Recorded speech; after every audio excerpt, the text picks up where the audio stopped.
Per segon any consecutiu s'ha encès la flama de la solidaritat. Víctor i Raül recorreran en 31 dies més de 1.700 quilòmetres per tot arreu de la comunitat per a conscienciar a la societat per les malalties rares. Un camí solidari que vol millorar els bons resultats de l'any passat. Bueno, les conclusions van ser molt positives, sobretot perquè vam arribar a moltíssima gent, van ser quasi 10.000 persones que van participar en el Camí Solidari 2013, i a banda també la recaptació que van aconseguir, aquests 26.000 euros que han anat destinats a projectes d'investigació, és el que ens ha donat força per enguany tornar a repetir el camí. Esos 25.000 euros han servido para seguir apoyando a la investigación de las personas con enfermedades raras, y nosotros siempre decimos que sin investigación no hay futuro ni esperanza para los 3 millones de personas. 3 milions de persones d'enfermetats que no sabem de què són.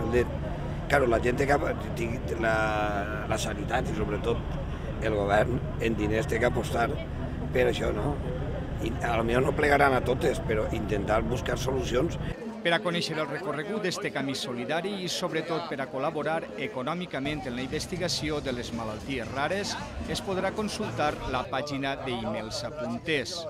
I enguany el que anem a fer és recórrer les tres províncies, València, Alacant i Castelló, un poc buscant el perímetre de la nostra terra i pujant les muntanyes més emblemàtiques que tenim així.